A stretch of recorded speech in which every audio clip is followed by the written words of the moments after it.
모든 교양은 남 얘기죠. 안 물어봐도 알려주는 남 얘기. 38회 2부 방송 시작하겠습니다. 의문의 그녀 시호님. 안녕하세요. 문화평론가 이동규 대표님. 안녕하십니까. 안녕하세요. 저는 작가 홍대선입니다. 저희가 2부 방송을 녹음을 못할 뻔했어요. 저희가 지금 최초로 한화를 나눠서 이틀 만에 저 때문에 시호님께서 네. 급체를 하셔가지고 네, 일부만 녹음하고 일부를 겨우 녹음하고 집에 가서 잤습니다. 예. 초월적 시간을 네. 우리가 방송 안에서 그래서 이틀 만에 방송을 다시 하고 있습니다. 제가 생일 투어는 했는데 급체 투어는 못 하겠더라고요. 예. 2부 방송의 주제는 마담 뒤발입니다. 네, 예고하셨었죠. 2부의 주인공이시고요. 이분은 이분도 연습생이라면 연습생입니다. 뽕바두루 부인처럼. 이거 뒤발이가 그 뒤가 그 중간에 붙는 거죠. 예. 원래 발이지 발이. 발이 백작 부인이 나중에 되는 거죠. 뽕바두루 부인이 사망하고 나니까 루이 15세의 메트리 상티트르 자리는 공석이 되죠. 정부의 대명사격으로 뽕바두루 부인과 함께 소환되는 이가 바로 오늘의 주인공 마담 뒤발입니다. 루이 15세의 마지막 사랑이었고요. 마지막 메트리 상티트르였고요. 처음에는 잔느 드 베퀴라는 가난한 소녀가 있었을 뿐이었죠. 이분의 이름도 잔느입니다. 잔느였잖아요. 예. 잔느 성애자야 루이 15세. 잔느가 이게 흔한 이름 아니에요? 당시에 흔한 이름이죠. 영희, 순이 영희 뭐 이런 거 아니었어요? 이런 이름이라서. 자, 그럼 저희는 광고를 듣고 와서 마담 뒤발의 이야기를 본격적으로 해보도록 하겠습니다. 아로니아진, 당신은 누구죠?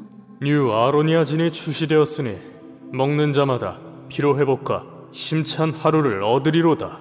정말 먹는 족족 몸에 좋은 건가요? 어찌하여 마음에 의심이 일어나느냐. 먹거라. 그리하여 건강이 너와 함께할지어다. 내가 약은 음침한 골짜기로 지날지라도 항산화 효과가 나와 함께 하심이라. 아멘. 국내 최고 합리화, 최다 판매, 평산네이처 뉴 아로니아진. 자, 청취자 여러분, 엊그제는 복통에 시호님이, 오늘은 인후염에 시달리고 계십니다. 저 오늘 방송하다 죽는 거 아닐까요? 그러지 마세요. 집에 가서 돌아가셔야죠. 더 좋은 데 묻어주세요. 묻는 것도 품이기 때문에. 묻는 것도 품이지. 뿌려주고. 뿌리지도 않고 왜 그런 거 있잖아. 나 가끔 그런 생각도 했어. 고인에겐 좀 미안한 얘기지만 불태우면 어쨌든 그걸 다 이렇게 해가지고 네. 하잖아요. 그거를 이렇게 했는데 가족이 없어. 안에서 가버렸어. 안 찾아가는 거지. 있죠 그런 거. 진짜? 있어요. 이거 따로 묻어놓잖아요. 그런 사람은 하긴 했는데. 왜 그런 무용고 시체랄까? 아니 그런 거 말고. 그런 말고. 바로 전까지 관 들어가는 거 다 보고. 그렇게 아는 거 귀찮아서. 했는데. 알아서 하세요. 그러면서 사람들이 없는 거야. 저기요. 그럼 저희는 시호님이 방송 중에 돌아가시면 풍장을 하는 걸로. 조장은 왜 안 해? 새가 관심을 보이면 조장이 되는 걸로. 네, 알겠습니다. 마담 뒤바리, 잔느 베퀴라는 소녀는 뽕바두루와는 전혀 다른 일대기를 갖고 있어요. 비슷하다면 비슷하지만 다르다면 또 아주 다릅니다. 이분의 어머니 이름은 안느예요. 안느는 의상 디자이너였어요. 당시에 여성이 이런 전문직을 가진다는 거는 굉장히 좋은 거였죠. 그런데 이분이 인생이 잘 안 풀렸어요. 이 안느라는 분이 미모로 유명했거든요. 업계 자체가 워낙 자유분방한 업계였어요. 당시에도. 그럼 지금도 그런 뭐 얘기예요? 자유분방하다는 거예요? 자유분방하다는 게 나쁜 뜻인가요? 제가 보기에는 편견이 담긴 얘기. 제일 자유분방한 사람이 홍 작가님이세요. 내가 뭐가 자유분방해? 작가계가 이런 거구나 내가 막. 저는 보수적인 사람입니다. 해시태그 홍 작가 내 성폭력. 해야겠어. 홍 작가 내로 해야 돼. 내로. 당시에 의상 디자이너, 의류샵 같은 곳 있죠. 네. 이런 곳은 남녀 관계가 굉장히 많이 이루어졌어요. 현장에서 미용실도 그렇고요, 모자 가게라든지 관련 그 업계가 그랬습니다. 특히나 프랑스 파리에선 더 심했죠. 남자 관계가 이분도 단순하진 않았어요. 그러다가 사생아로 딸을 낳게 되는데 이 딸이 바로 훗날 마담 뒤바리가 되는 오늘의 주인공입니다. 그런데 문제는 아버지였어요. 여러분 장미의 이름에 보면은 탁발 수도승 수사들이 나오죠. 네. 머리 가운데가 이제 소위 말하는 소갈머리를 이렇게 깎아가지고 일부러 깎는 거죠, 그거. 예, 일부러 깎는 중간을 비게 하는 정수리 쪽을 비게 하는 일부러 매력을 떨어뜨리려고 한 거 아닐까요? 우리로 치면 주지스님 같은 그런 왕 신부님이나 그런 추기경님이 분명히 탈모에 시달리는데 다 똑같이 만들어놓으려고. 그치. 수사들은 다. 그 예전에 전두환 대통령이 아들 어느 학교 간지 안 알리려고 교복 다 없앴던 거 있잖아요. 그것처럼 본인의 탈모를 알리지 않기 위해서 모두를 다 머리를 깎게 하는. 왜냐면 탁발도 아니고 이 되게 기괴한 음. 모양새로 깎게 하잖아요. 그거 웃기잖아 그거. 그- 소갈머리를 깎는 그거. 몸의 건강을 위해서 그런 거 아닐까요? 정수리 열이 많이 나가고 하니까 아니, 잘 뭐, 나가라고. 왜? 저도 그 이유까지는 모르겠습니다. 아무튼 탁발스폿은 그러니까 수사였어요. 두 모녀를 책임지기가 애매한 위치죠. 그러니까 물론 아버지가 그 사람이라고 장담할 수는 없지만 아마도 당시 사람들이 애 아버지가 그 사람이겠거니 하는 바로 그 사람이 수사였어요. 수사가 뭐 딱히 경제력이나 이런 게 없잖아요. 그리고 자기 사생활을 지원할 수도 없죠. 남들 보는 눈이 있고 하다 보니까 그냥 이 두 모녀가 버려지게 됩니다. 미혼모가 된 거예요. 안느는 소위 말하는 경력 단절 비슷한 걸 겪어요. 당시에 그 미용실에서 일한다, 의상실에서 일한다 그러면 보통 유럽에서는 자기가 일하는 직장에서 살죠. 그리고 뭐 손님 와서 치수 재고 막 이래야 되는데 뭐 배가 부풀어 있다거나 아이 뭐 칭얼대고 있고 젖을 먹고 이게 안 되는 거예요. 그래서 쫓겨나다시피 거리를 떠돌게 되죠. 진짜 거리를 떠돈다고요? 그렇습니다. 이제 직업을 구해보고자 하는데 직업이 안 구해지는 거죠. 예, 그래서 원래 살던 데에서 파리로 이사를 하는 와중에 그러니까 내가 착각했다. 이 사람의 의상실이 파리에는 없었던 거예요. 일하던. 파리로 이사를 하는 와중에 운 좋게 안느가 자기 지인을 만나게 돼요. 원래 이분은 안느의 의상실 고객이었어요. 한마디로 꽤 돈이 있었단 얘기죠. 그럼 뭐 의상 꽤 좀 고급스러운 그런 걸로 일했나 보네요. 그렇죠. 보통 고급 옷이 아닌 그냥 옷은 집에서 지어 입죠. 옛날 아니면 우리나라처럼. 뭐 중고 거래를 한다던가 그랬지 않을까요? 이분은 귀족은 아니었어요. 말하자면 부르주아죠. 음. 우리 지난 1부 방송에서도 부르주아들이 등장을 했었는데 그런데 안느가 예쁘고 이러니까 이 남자가 안느를 평소에 좋아했었던 걸로 보여요. 그런데 이 남자는 따로 자기 정부가 있었어요. 좀 천박하게 우리나라 옛날식으로 말하면 일종의 첩지를 했던 거죠. 이분은 이탈리아 출신 여성이었는데요. 이탈리아 출신 여성이 사는 집을 따로 차려주고 두 집 살림을 했었어요. 부르주아 맞네요. 예, 이탈리아 정부와 살림하는 집에 하녀로 안느를 취직시켜줘요. 안느는 먹고 살게 해준 남자의 정부를 위해서 요리도 하고 청소도 하고 그렇지만 따로 이 남자가 부르주아 남성이 원할 때면 동침도 하게 되는 거죠. 무슨 카피가 저희 무슨 AV 표지에 나온 카피 같이 말해. 아, 그랬나요? 그잖아. 이 무슨 AV 표지에 나오는 카피 같잖아. 저는 AV를 보지 않아서 잘 모르겠습니다. 아 그래요? 예. 그러시구나. 그러시구나. 네. 부르주아의 특징은 당시에는 졸부라는 거죠. 위로는 귀족들을 시기 질투하고 욕하죠. 자기네들은 열심히 일해서 이렇게 돈을 버는데 귀족들은 태어난 것밖에 없잖아. 하지만 부르주아의 특징은 또 귀족들을 따라하는 거죠. 무엇을 따라하냐 하면 바로 여러 명의 여성과 연애하는 거예요. 그런데 귀족들은 네, 귀족들은 뭐 저희가 여러 번 얘기를 했지만 갈랑트리라고 해서 지난 27화 방송에서 얘기를 했었는데 갈랑트리란 건 나름의 격식을 갖추고 밀당을 하는 방식을 갈랑트리라고 하죠. 그렇죠. 이런 밀당 연애를 하면서 여성들을 섭렵을 하게 되는데 부르주아는 그냥 돈이죠. 돈도 돈이에요. 좋다. 그냥 노골적으로 소위 말하는 첩지를 하는 거예요. 갈랑트리아 필요성을 못 느껴요. 그리고 그럴 시간도 없어요. 부르주아는 일을 하는 사람들이기 때문에. 그렇네요. 갈랑트리도 시간이 있어야 되니까. 시도 쓰고 앞에 가서 이렇게 뭐 이렇게 그런. 노래 불러주면 이렇게 하려고 또 해야 될 거 아니에요. 시간이 있어야 연마할 시간도 있을 거 아니에요. 그 부르주아는 대신 이제 악단을 불러서 돈으로 앞에서 내 대신 연주하게 하고 이런 거 아닐까요? 옳지 않은 것들이 자꾸 생각나는. 그래서 우리의 주인공인 잔느는 3살 때 이탈리아 정부, 이 부르주아의 이탈리아 정부의 집에 들어가게 되는 거예요. 그런데 이 이탈리아 여인은 잔느를 매우 예뻐했어요. 이 아이 자체가 귀여운 데다가 부침성이 많았대요. 애가. 그러니까 잘 미운 애가 앵겼나 보죠. 아니었던 거야. 뭐 그랬을 수도 있고. 그래서 교육도 시켜주고 잘 대해줬다 그래요. 문제는 이 집에서 15살까지 자라게 되는데 15살이 되자 우리의 그 부르주아 아재는 잔느와도 자고 싶죠. 그지. 그러니까 이게 내가 일부에서 얘기했던 그 세리가 얘 될성 부른데 키워보자. 그 사람이 되게 냉정한 사람인 거야. 그렇죠. 나의 어떤 걸로 만들지 아니하고. 보통은 이게 특히 적어도 이런 게 정상이라고 말하기 좀 힘들지만 보통은 이게 수순이지. 이게 루트죠. 수순이지 이게. 자기 정부하고도 당연히 동침을 하고 정부가 사는 집에 하녀와도 동침을 하는데 그 하녀의 딸도 건드리겠다라고 해버리면 이탈리아 정부는 그 꼴은 못 보죠. 어쨌든 자기가 사는 집에서. 보면은 어쨌든 그 세리가 정말 권력력이 대단하다. 그러니까 그 사람이 이걸 이용해서 어쨌든 간에 그 사람이 상상력의 스케일이 더 큰 거죠. 그 정도는 참을 수 있다.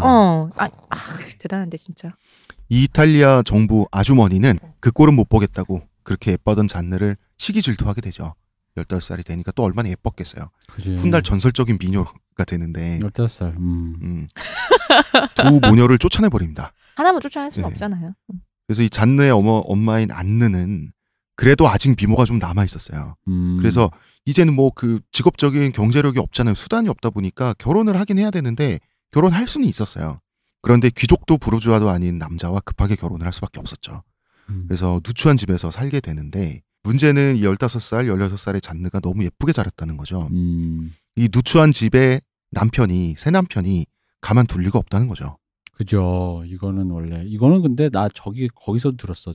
제가 취미생활 중에 하나가 EBS 같은데 이렇게 무슨 부부 생활 뭐 이런 그런 프로 뭐 아이들 교육 뭐 이런 거 그런 거 보는 게 취미인데 근데 거기 보면은 새로 이렇게 재혼하시는 분들 중에 어머니가 딸을 이렇게 있는 이런 걱정 많이 하죠. 이런 걱정 많이 하시더라고.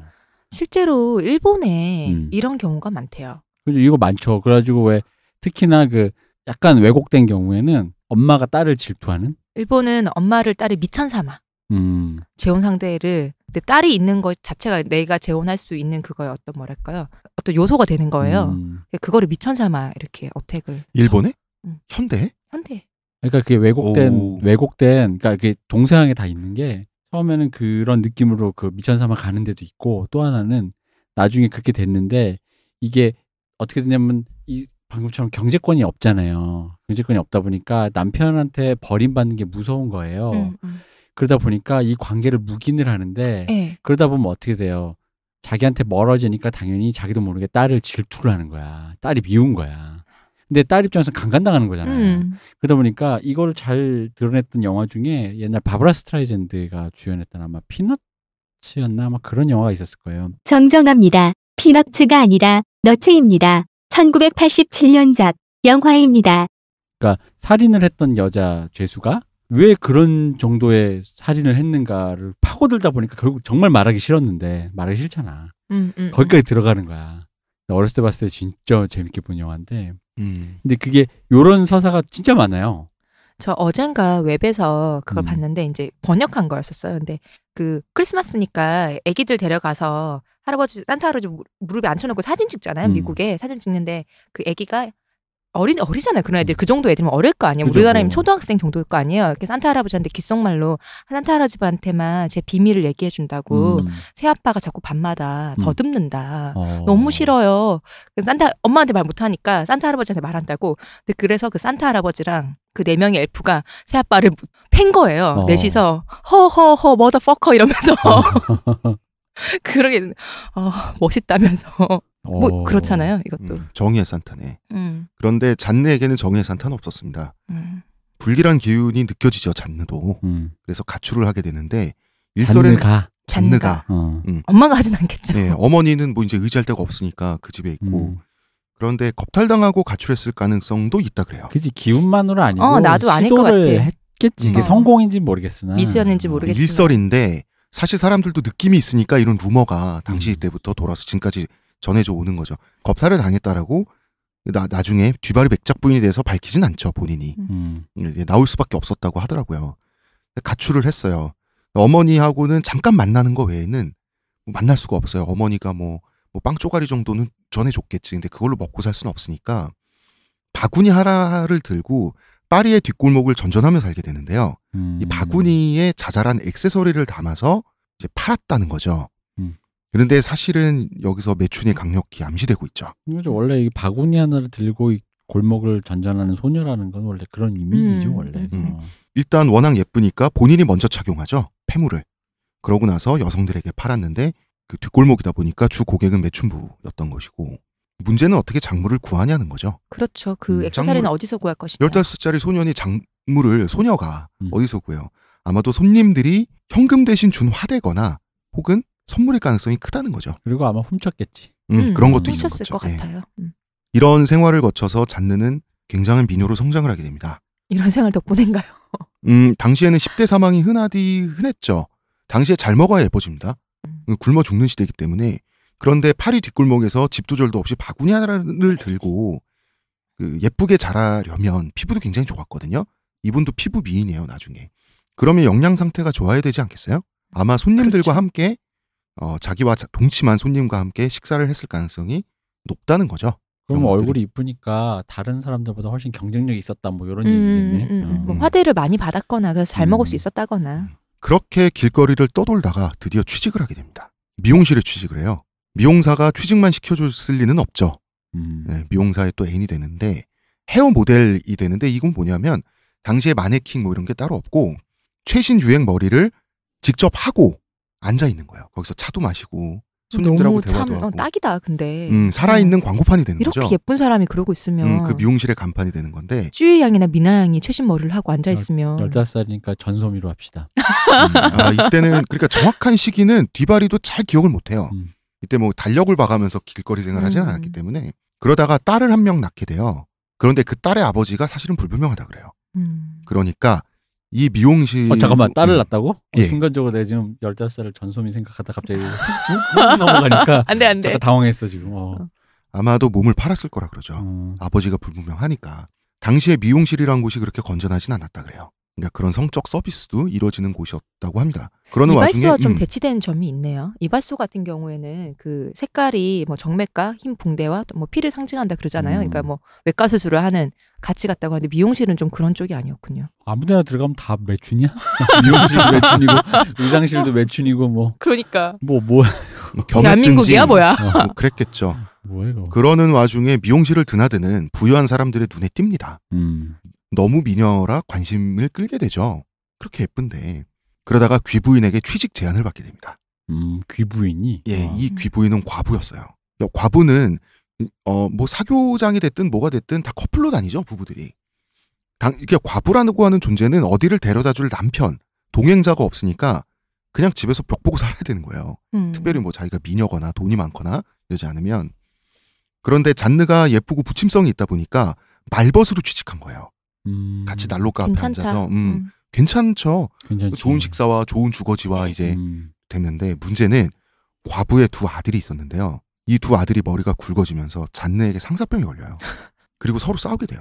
그리고 서로 잔느에게 청혼을 하게 됩니다. 과부는 생각이 달라지죠. 그럼요. 자기 말벗이지 며느리감은 아니거든. 어디 천박한. 인연이 감히 이렇게가 돼가지고 그래서 또 쫓겨나요. 여기까지는 계속 정말 미모가 재앙이다. 또 먹고 살아야 되잖아요. 먹고 살아야 되니까 또 이번엔 모자 가게에 취직을 합니다. 모자 장인이 운영하는 가게. 살아있는 모자 모델이 되죠. 예. 근데 나는 참 어릴 때부터 이런 거 고민 많이 했다. 뭐가요? 그러니까 내가 인간관계 좁은 이유 중에 하나도 이게 약간 영향이 있어요. 뭐냐면 사람을 사귀면, 그러니까 우리 표현을 하면 이런 거지. 난 그 사람의 웬만하면 전 인격적인 거를 다 용인해 줄 수 있을 정도의 어떤 사귐은해야 되는 게 아닌가. 근데 사람을 좀 사귄다. 여기서 사귄다는 게 아는 사람 말고. 네네. 사귄다. 근데 이제 싫은 면도 있지만 그 정도까지 용인해 줄 수 있을 정도인데 뭐 그런 거 있잖아. 나의 말벗이자 친구로 했는데 며느리는 안 되라는 어떤, 그러니까 사람을 왜 뭔가 이렇게 이건 너는 되고 이건 되고 안 된다라는 식으로 이렇게 생각하고 그 사람을 미리 선을 그어놓고 만난다는 게 되게 어릴 때 내 기분에서는 굉장히 뭔가 마음이 추운 거야. 계산적이고. 계산적이고. 어릴 땐 그런 생각 들죠.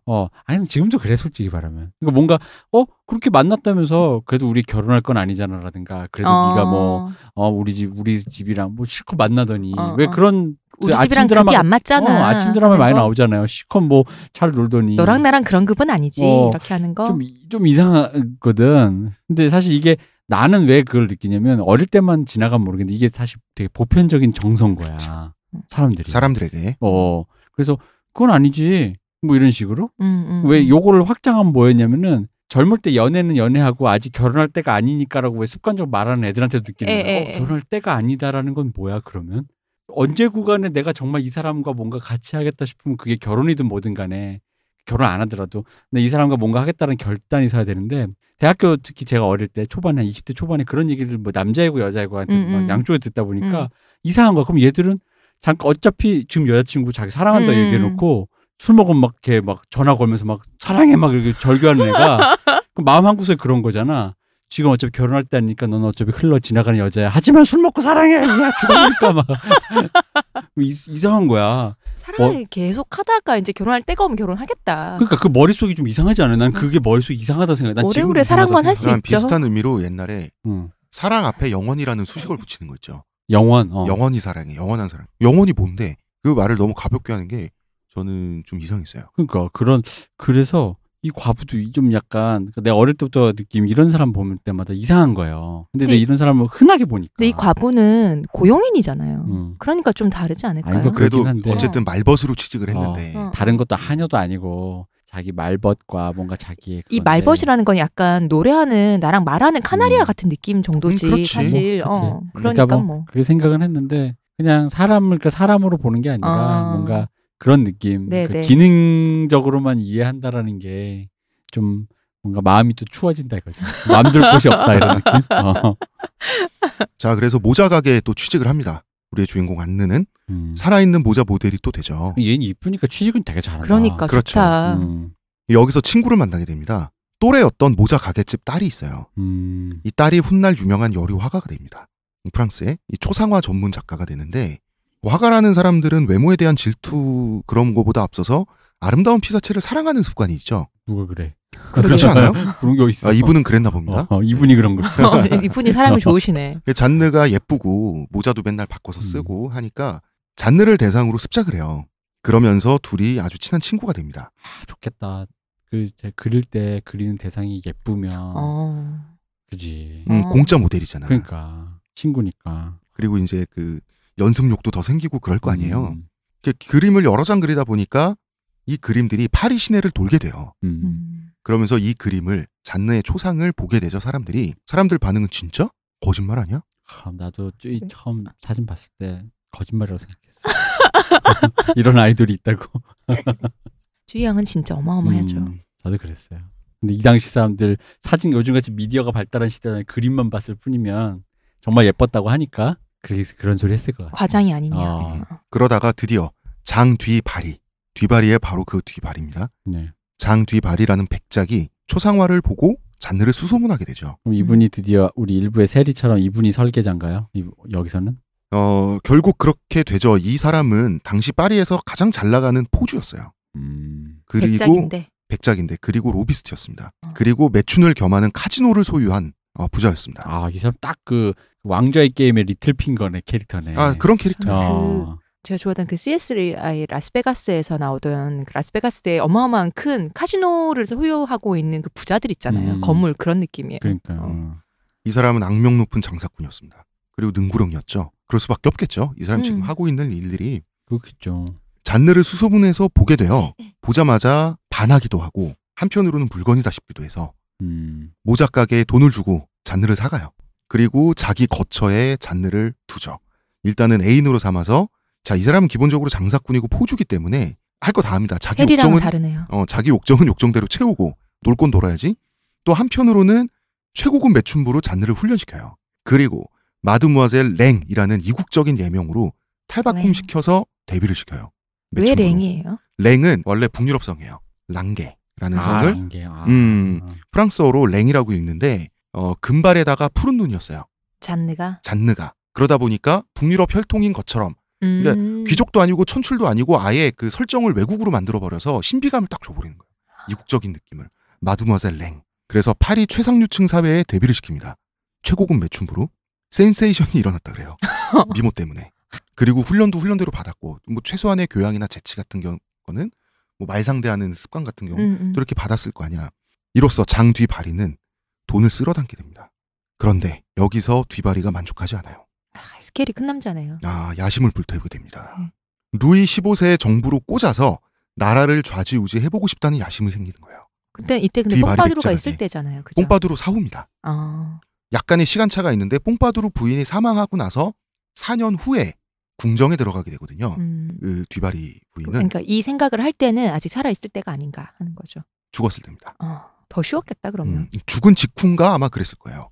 죽어가던가 뭐 이랬을 때였기 때문에 당연히 메티레 상티트르 자리가 공석이 돼 있거나 될 거라고 하는 그 상황이었죠. 그럼 그 자리를 채워야지. 그거를 이 마드무아젤 랭, 잔느 베키라는 소녀를 꽂아 넣겠다라고 하는 거예요. 뒤바리 백작은. 그런 생각을 하게 됩니다. 자, 우리 뽕바두루 부인 얘기 잠깐만 더 하면 뽕바두루 부인은 모든 메트레 쌍티들에 이대하잖아. 이 사람 완성체예요. 그런데 단 한 가지 결함이 있었죠. 결함인지 약점인지 불감증이 있었잖아요. 그렇다면 뽕파두르 부인에게 없던 것을 극대화시켜서 침대에서만큼은 루이 15세를 완전히 녹여버리겠다. 그 판단한 거예요. 뒤바리 백작은. 그러니까 뽕파두르는 이때 뭐 사망한 직후거나 하여튼 이런 때였어요. 아니 그럼 잠깐만. 이 뽕파두르 부인의 불감증이란 게 사람들에게 공공연하게 알려진 상식이었단 말이야? 예. 어떻게 다 알았을까? 아니 다 알진 않았죠. 뒤바리는 알죠. 어떻게 알았을까? 그러니까 그런 뒷얘기가 흘러나온다고? 그렇죠. 그런 뒷얘기가 흘러나오는 곳의 사업주예요. 이 사람이. 그런 사업장의 주인이에요. 이 사람이. 그러니까 그 왕좌의 게임에 정말 핑거와 맞아 떨어지는 그런 인물이거든요. 루이 15세도 남자인 만큼 침대 위에서 뜨거운 여성에 대한 갈증이 있었을 거라고 예측을 했던 거죠. 그래서 결행한 일은 사실 좀 너무 야설 같아가지고 청취자분들께 말하기가 좀 뭐할 정도인데 뭐 성풍속사 아닙니까? 예, 그러니까 뭐 영화 간신 보신 분들은 좀 이게 무슨 말인지 아실 것 같은데. 간신 정말 재밌었지. 대표님 정말 좋아하셨어 그거. 난 진짜 그 영화 안 봤는데 안 봤다가 나중에 뭐 이런 뒤늦게 보고. 넷플릭스 초창기에 영화가 몇 편 없을 때 네네. 그걸 봤어요. 자막이 귀찮아서 평도 안 좋고 그래가지고 안 봤던 영화거든. 근데 나의 어떤 파괴 심리를 모두 다 담은 것 간신히 연상되는 작전인데 마드무아젤 랭이라는 예명을 가지고 있었던 잔등의 고객 중에 리슐리웨 공작이라는 남봉꾼 한량이 있었어요. 이분은 그 리슐리 추기경과는 다른 사람이죠? 다른 사람입니다. 네. 삼총사의 그분이 아닙니다. 이때 이분은 이미 늙은 사람이었어요. 평생 미녀와 동침하는 게 낙이었고 섹스에 관한 한 모르는 게 없다는 그런 사람이었어요. 오, 이 사람 테크니션. 어마어마한데? 뒤바리와 리슐리에는 각자의 목적으로 뭉쳐서 합심을 하죠. 그러니까 누가 돈을 내고 받고 하는 거 없이 각자 욕먹으로 결탁을 해서 리슐리에를 잠자리 스승으로 잔느한테 붙이는 거예요. 그래서 잔느는 리슐리에와 최소 수백 번 이상의 관계를 맺으면서 혼나기도 하고 칭찬도 받아가면서. 아까 리슐리에 공자라는 사람 나이 드신 분 노인이라 그러지 않았어요? 그러게요. 죽는 거 아니야? 수백 번. 예. 수백 번 이상의 관계를 맺으면서 뭐 혼나기도 하고 뭐 칭찬도 받아가면서 남자를 만족시키는 법. 그러니까 섹스에 대한 훈련을 받았다는 거죠. 그 리슐리에가 알고 있는 모든 거를 이제 훈련을 받았던 거죠. 왠지 머리가 다 샜을 것 같고 이후에. 아니 나는 근데 이 리슐리에 정도 되는 평생 이 짓거리를 즐겨온 이 귀족 한량이라면 이 사람 공작이에요 심지어. 그러면은 사실 돈도 얼마나 많고 지위도 있고 뭐 일하는 어떤 뭐 성실성이나 이런 게 없는 사람이에요. 평생 이걸 즐겨온 사람이 이 잔느 같은 어리고 예쁜 소녀를 이런 어떤 미션 컴플리트 하듯이 내가 훈련시킨다라고 하면 난 되게 즐겼을 것 같아요. 아니 근데 그 훈련도 피지컬이 돼야 하는 거지. 연세 드셔서 그때 팔팔정이 있었던 것도 아니고. 그러니까 이 사람 뭐 저기 뭐야 돈도 많았을 테니까 뭐 열심히 뭐 관리했겠죠. 근데 아쉽네. 이런 선수가 너무 음지의 문화다 보니까 이게 어떤 전수되지 아니하고. 그렇지. 이게 뭔가 비기가 그렇죠. 전수가 되어서 그렇죠. 후대인들에게 어떤 마음의 양식으로 자손들을 다 이렇게 했었어야 되는 건데. 그러니까. 그럼 이 기술은 모르는 거죠? 모릅니다. 역시 대가 끊겨버렸구만. 안타깝네요. 방망이 깎는 노인이 되어버렸구나. 집신 빚는 사람이 되어버렸구나. 그러게요. 장 뒤바리 백작은 이제 훈련이 마쳤어요. 훈련이 끝난 잔느를 이제는 궁정에 슬슬 밀어넣기 위해서 일단 자신의 동생과 결혼을 시켜요. 이 맨날 이렇게 등장하는 이 허망한 남자들 있잖아요. 아니 뭐 동생도 그냥 사업 파트너예요 다. 아니 이 사람 그래 들어봅시다. 왜냐면 앞에도 처음에 결혼할 땐 좋은데 결국 마지막엔 쫓겨날 구실을 만들려고 왕들이 고민하잖아. 저 새끼를 어떻게 치우지? 이러면서. 얘도 뭔가 허망했지나. 그렇진 않고요. 뒤바리의 동생은 알고 결혼했죠. 그 형의 목적을 다 이해하고 하여튼 한 편이었으니까 좀 다릅니다. 그 일부에서 나왔던 그 불쌍한 청년 에띠올과는 다릅니다. 그러니까요. 형이 백작이니까 동생도 백작이죠. 성도 똑같이 뒤바리일 거 아니야. 그러면서 잔느는 드디어 뒤바리 백작분이 되는 거죠. 우리가 알고 있는 바로 그 이름이 되는 마담 뒤바리가 되는 건데, 자 귀족 여성으로 만들어 놓으면 신분 문제는 일단 해결이 되죠. 그리고 이 집안이 도덕성의 상태가 별로 좋은 집안은 아니죠. 그렇죠. 네. 아무튼 그래서 잔느는 바리 백작분이 되고 이때가 1768년입니다. 뽕파두르 부인이 사망한 지 4년 후가 바로 이때입니다. 자, 1768년. 예. 참고로 1789년이죠. 프랑스 혁명이. 야, 자, 그러면 이제 19년 남은 거죠? 아니, 19년이 뭐야? 그죠, 19년이면 19년인가? 19년이 아니구나. 21년 남은 거죠. 21년. 여기 지금 문돌이 3명이서 더하기 빼기를 못 하고 있어요. 자, 모든 준비를 마친 뒤바리 집안은 드디어 자연스럽게 잔느를 데리고 궁정에 등장을 합니다. 루이 15세는 퐁파두르 부인이 사망한 지 4년 후죠 지금. 외롭단 말이에요. 정식 메트레 생트띠르도 없어요. 루이 15세는 듀바리 백작 부인을 보자마자 바로 대쉬합니다. 그리고 동침을 하죠. 다음날 신하들 앞에서 했다는 말이 아주 상쾌합니다. 짐은 회춘했도다. 그러고 나서 국정회의는 평생 그랬던 것처럼 취소하고 다시 침소로 기어들어갔죠. 다시 말해서 이 말을 전해주러 출석한 겁니다. 나 회춘을 알리려고. 대단한 사람이야. 그러면서 권력의 무게추는 듀바리 부인에게 급속도로 기울게 되죠. 문제가 있었습니다. 궁정의 대소신료들이 다 듀바리 백작 부인의 전 고객들이었다는 겁니다. 아, 마드모아젤 랭일 때. 마드모아젤 랭일 때. 보면 모르나? 저 뭐야, 마드모아젤 랭이잖아. 그렇지. 듀바리 백작 부인이래. 왕이랑 잤대. 왕이 좋아한대. 이게 지금 말이 안 되는 거예요. 지금 대소신료들 입장에서. 뭐 이렇게. 어떻게 이게 구설수에 오르지 않겠어요. 당연히 루이 15세에게도 사람들이 일러 바칩니다. 사실은 그 여자가 말이죠. 루이 15세의 반응이 또 재밌습니다. 이 즐거움을 오직 짐만 몰랐단 말인가. 충성스럽지 못한 것들 같으니. 이게 루이 15세의 반응이었습니다. 지금만 맛있는 거 먹고 뭐 이런 얘기인가요? 나 금방 너무 옳지 않았어 이거. 그 말 그대로 받을까요? 옳지 않은 말? 그대로 받아서 이제부턴 짐만 먹겠노라. 거의 이런 식으로 가버리는 거예요. 이게 옳지 않은 말이지만. 근데 어차피 여러분 제가 약기운이 있어서 그렇습니다.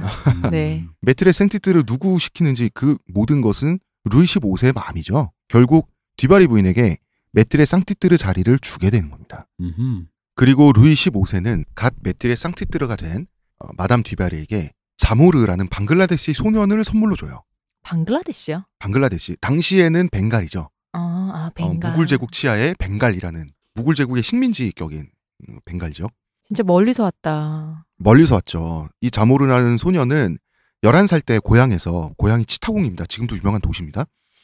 치타공에서 그냥 길거리에서 놀다가 영국의 노예 사냥꾼에게 납치를 당해요. 그래서 마다가스카르를 거쳐서 프랑스로 팔려온 소년이에요. 당시에 유럽 궁정에서 유색인종은 옷을 입혀서 세워놓으면 신기해 보이죠. 그래서 우와 말도 한다 야만이니 뭐 이런 거란 말이야. 그래서 일종의 사치품 같은 거였어요. 19세기인가까지 어느 나라인지 정확하게 기억 안 나는데 흑인 소녀에게 옷을 입혀놓고 그 동물원처럼 구경하는 그게 아직 남아 있었거든요. 이때는 뭐 얼마나 신기했겠어요. 그랬지. 그래서 루이 15세는 이 소년을 사서 영국 상인으로부터 사서 듀바리에게 시종으로 주는 거예요. 재밌는 거는 듀바리 백작 부인은 퐁파두르 부인 같은 교양이나 지성은 없어요. 그런 거를 함양할 만한 기회는 없었죠. 퐁파두르는 1대1로 매일매일 가르쳤잖아요. 듀바리 백작 부인은 죽을 때까지 자모르가 피부가 검다는 이유만으로 아프리카 사람이라고 믿었어요. 왜 방글라데시 쪽이 아시아에서 피부가 가장 검잖아요. 조금 그래도 결이 좀 다르게 까만데. 아니 우리는 아니까. 아니 문제는 자모르는 자기 아프리카 출신이 아니라고 계속 얘기했다고. 평생 동안. 남의 말을 귀담아 듣지 않는군요. 저는 벵갈에서 왔는데 아니 거기가 아프리카 아니었어? 거기 아시아라고 제가 저번에도 그게 다른가? 이러다가 다르다고. 이러다가 또 며칠 있다가 너 아프리카에서 왔는데 이런 식인 거죠 이 사람이. 듀바리의 마음속에서는 자모르는 아프리카에서 온 사람으로 와야 하는 사람으로 이미. 이런 말도 아프리카 거기는 완전 야만의 땅인데 넌 왜 그렇게 똑똑하니? 이런 말도 들었대요. 자모르가 황당하죠. 당시 벵갈 지역은 역사가 수천 년이에요. 문명국에서 유괴돼서 온 거예요. 무슨 동물처럼 이렇게 무슨 처음부터 노예가 아니었다고. 이 자모르 얘기 잠깐만 하면 마담 듀바리가 메트레 생티트를 생활하면서 아침 8시에 일어나자마자 자모르가 대령하는 초콜릿으로 하루를 시작했대요. 당시에 초콜릿은 지금처럼 딱딱한 고체가 아니죠. 원래 초콜릿은 차의 형태로 먹었죠. 끈적끈적한. 그 퐁듀 하는 것 같은 그런 느낌. 이걸로 하루를 시작했다고 그럽니다. 자모르는 프랑스 궁정에서 있으려면 교양 교육을 받을 수밖에 없죠. 유럽 문학을 교육받는데 순식간에 듀바리를 뛰어넘어 버립니다. 듀바리는 교육을 따로 안 받았잖아요. 거기 책 많았는데 듀바리는 안 읽고 자모르가 다 읽었대요. 그래서 자모르가 장자크 루소 사회계약론 열렬한 팬이 됐다고 합니다. 루이 15세의 교양마저 뛰어넘었어요. 자모르가. 루이 15세는 보통은 자기가 왕인데 그래도 불쾌할 수도 있잖아요. 이 사람 또 성격이 또 그런 성격이 아니에요. 모든 면에서 자모르가 자신보다 우월하다. 쿨하게 인정했어요. 자기가 왕인데 뭐. 그러니까 뭐 어쩌라고. 자모르는 이중적이었어요. 자모르는 속으로는 듀바리 부인을 되게 한심하게 생각하는 부분도 있어요. 교양도 없고 사치만 하고 그런데 자기에게 인간적으로 잘 대해주고 또 자기를 의지하는 또 이 부인을 보면서 또 친근감도 느껴요. 인간적인 친함과 속으로는 그런데 이 사람이 무식하지. 무식한데 사치나 좋아하지. 이런 또 이중적인 감정이 있었어요. 그리고 자모르가 듀바르 부인을 좀 교양을 함양시켜 보려고 가르쳐 보려고 했었는데 발전이 없었죠. 듀바리 부인은. 듀바리 부인이 사람은 착했나 봐요. 그러니까 자모르가 보기에는 좀 그래 보였던 거지, 이중적이면서. 여주인으로서 나쁜 사람은 아닌데, 근데 좀 존경할 만한 사람은 아니다. 그런 거지. 듀바리는 왕족 여성들에게 무시를 엄청나게 많이 받습니다. 그 중에 최고로 듀바리를 무시한 사람은 마리 앙뚜아네트죠. 그 유명한 마리 앙뚜아네트죠. 얘기했나? 근데 마리 앙뚜아네트가 이걸 이제 싫어하는 이유는 매춘부 출신이어서. 네, 매춘부라서. 엄마가 저기 마리아 테레지아가 오스트리아의 여제. 네, 그 분이 자기 나라에서 매춘을 금지하는 굉장히 도덕적으로 운영을 하신 분이라서 그걸 이제 귀에 못이 박히게끔 듣던 사람이라 왔는데 이상한 거예요. 그러니까 이제 싫은 거예요. 그렇지. 프랑스 왕실의 며느리로 왔는데 왕세자비로 왔는데 어쨌든 메트레 상티트라는 사람이 왕의 정부잖아요. 자기 시아버지랑 같이 사는 사람이면 어느 정도 존중은 해야 되잖아. 그 자체가 굉장히 모욕적이죠. 마리 앙뚜아네트는 당시 유럽 전체에서 가장 혈통이 좋은 여성이었어요. 합스부르크와 막 완전히 이랬단 말이야. 그런데 유럽의 왕실 여성들은 뽕파두르는 인정했어요. 워낙 교양이 있고 그러다 보니까 똑똑하고 그러니까 듀바리는 아니었죠. 마리 앙뚜아네트는 듀바리 부인을 벌레 보듯 했어요. 당시에 유럽 상류사의 뭐라 그러죠? 이거 예법이라 그러나? 예법을 보면 신분이 더 높은 사람이 말을 걸지 않은 상태에서 아랫사람이 먼저 말을 걸 순 없어요. 이게 우리나라도 원래 그럴걸요? 뭐 그런 게 다 있는. 근데 앙뚜아네트는 학렬은 한 학렬 아래지만 자기 시아버지의 여자기 때문에 메트레 상티트가 어쨌든 자기가 가장 신분이 높죠. 그렇죠. 그 궁정의 여자들 중에 가장 높죠. 궁정 여자들 중에 제일 높지. 앙뚜아네트는 공주들하고 합심을 해가지고 프랑스 공주들이죠. 듀바리를 투명인간으로 만들어요. 먼저 말을 안 걸어주면 저 사람은 아무것도 대화를 못하는 거예요. 심지어 방금 말씀하신 오스트리아 마리아 테레지아 여제도 자기 엄마죠. 편지를 써가지고 딸한테 잘하고 있다고 격려를 보내줬어요. 그렇죠. 본인이 누군지 어디서 왔는지 알게 해줘야죠. 이런 일도 있었습니다. 듀바리가 쇠자빈에게 마리 앙뚜아네트에게 처음 인사를 드리는 자리에서 왜 유럽에 그런 인사법 있잖아요. 먼저 몸을 숙여서 인사를 하고 있으면 인사받는 사람이 일어나도 좋다고 해야지 일어날 수 있잖아요. 쉬어 이거. 근데 우리는 아예 땅에 몸을 깔고 절하는데 유럽은 이렇게 약간 버티기 힘든 자세에서 이렇게 숙였다가 다시 쓱 올라와야 되잖아. 이 자리에서 쓰러지거나 실수한다는 건 있을 수 없죠. 무례기도 하고 망신이기도 한데 이때 듀바리가 착용했던 의상이 다 합치면 수십 킬로그램이었다 그래요. 바르바르 떨리죠. 인사 한 번만 하는데도. 그럼 일어나라고 해줘야 되는데 앙투아네트가 느긋이 감상한 거예요. 끝까지. 이제 루이 15세가 일어나도 좋소라고 대신 말해줬다고 하는데 그러면 듀바리 입장에서 이 문제를 해결해야 될 거 아니에요. 울며불며 나 죽어버린다고 루이 15세에게 하소연을 했던 거죠. 루이는 앙투아네트를 직접 혼내는 게 또 미안해요. 이 사람 성격상. 그래서 며느리를 직접 혼내면 이 사람 별명이 친의 왕이잖아요. 내가 직접 말하면 나 싫어하면 어떡해. 오스트리아 대사를 소환해서 하기를 해요. 일을 크게 만드는 거 아니에요? 이거는? 일이 커집니다. 원래 모든 일이 직접 얘기를 안 하고 돌려서 우회로를 파는 순간 일이 커진 거예요. 원래. 모든 일이 그냥. 그래서 이게 국제 문제로 비화가 됩니다. 프랑스에 있던 주 프랑스 오스트리아 대사는 마리아 테레지아 여제에게 급보를 날리게 되죠. 오스트리아 여제는 프랑스와의 동맹을 놓칠 수 없는 상황이었어 당시에. 그래서 편지를 통해서 딸한테 마리 앙뚜아네트한테 네가 한수만 접으라고 달래요. 외교 문제가 되었다. 그래서 베르사유 궁전 신년 행사에서 드디어 듀바리에게 첫 마디를 날리게 돼요. 앙투아네트가. 이게 그 유명한 대사입니다. 베르사유의 장미라는 만화에도 나오고요. 오늘 베르사유에는 사람이 참 많네요. 유명한 그 역사적인 문장입니다. 다시 말하면 불은 참 뜨겁네요. 이 소금의 맛은 짜군요 정도의 뜻이거든요. 말을 먼저 걸어야 되니까. 아무 의미 없는 말을 하는 거죠. 당연히 바글바글하지. 궁궐에서 신년 행사를 하고 있는데. 듀바리 부인은 그러면은 왕실 멤버들에게 인기가 없었다는 얘기죠? 그렇죠. 민중들에게도 인기가 없었어요. 그야말로 최악이었습니다. 구관이 명관이란 말이 있죠. 마담 뽕파두르를 원래 욕했다고 프랑스 시민들이. 이제는 뽕파두르를 그리워하게 된 거예요. 그렇죠. 우리도 노무현 대통령 살아계실 때 마지막 말기에 이게 다 노무현 때문이다. 그렇죠. 이게 유행했었는데. 맞아. 뽕파두르는 문화진흥도 하고 백과사전도 지지했고 그리고 나름 빈민들도 살폈어요. 가서 왜 그런 거 하는 거 있잖아요. 수녀들 끼고 가가지고 빈민굴에 가가지고 동전 나눠주고 네네. 이런 것도 했다고 나름 정치를 했는데 그런 교양을 함양받을 기회가 전혀 없었죠. 듀바리 부인은. 그러니까 사치하고 몸에 보석 걸고 재산 모으고 이런 거 외에는 딱히 뭘 해야 할지 사실 몰랐다고 봐야 돼요. 뭘 모르는 거지 뭐. 그러니까 경제관념도 사실 좀 없었어요. 루이 15세에게 월 30만 리브르를 연금으로 받았어요. 그런데도 언제나 빚을 지고 있었어요. 그걸 다 쓰고 30만이 또 썼어요. 얼마예요? 이게? 당시 프랑스군 일반 보병의 하루 일당이 10수. 영어로는 솔이라고도 합니다. 네. 20수가 1리브르예요. 그럼 매일 일당을 받는다고 해봐야 월 수입이 15리브르. 어느 정도 먹고 살만한 가장이나 뭐 숙련된 장인 같은 경우는 뭐 20리브르, 30리브르, 40리브르 막 이랬을 거 아니에요. 30만 리브르를 받았다면서요. 예, 요즘으로 치면 한 달에 100억 원씩을 그냥 쓴 거예요. 다. 이 돈을 다 쓰고 또 그만큼의 빚을 또 남겼어요. 근데 한 달에 100억 있으면 다 쓸 수 있을까? 이분이 그게 아니라 이분이 뇌가 청순하신 분이니까 주변에서 그렇게 사기를 쳤겠지. 뭐 하나 사실 보석 그런 하나 걸로 주면서도 500원짜리 1000만 원에 팔고 이런 그치, 식으로 그랬겠지. 그게 컸을 거라고는 봐. 그게 컸고요. 그리고 안느 자기 어머니 있죠. 네. 고생하던 어머니를 좀 호강을 시켜드렸죠. 어머니도 호강을 시켜드리고 하여튼 그랬습니다. 대소신료들에게도 인기가 최악이었습니다. 적어도 루이 15세는 말이죠. 뽕파두르가 살아있을 때는 자기는 놀아도 뽕파두르에게 국정을 맡기긴 했다고요. 그대가 다 알아서 하시오라는 말은 했다고. 지금은 뽕파두르 부인이 죽었다고 왕이 다시 일하겠어요? 이런 사람이 아니라고요. 루이 15세는 왕도 놀아요. 정부도 놀아요. 나라는 멈추죠. 국가가 완전히 마비되어 있는 상태가 돼버리는 거예요. 뒤바리 집안, 원래 이 사람 그 잔느를 소녀 잔느였던 시절에 인신매매하듯이 사가서 섹스 훈련시키고 했던 이 뒤바리 집안, 그리고 이 스승 있죠. 잠자리 스승 리슐리의 공작. 이 사람들은 말이죠. 해먹는 거에만 관심이 있었어요. 나라를 어느 정도 굴려가면서 해먹는다는 개념이 없었어요. 마치 전 정권과 지금 정권에 약간 뭐가 스쳐 지나갑니다. 대소신료들의 입장은 이거예요.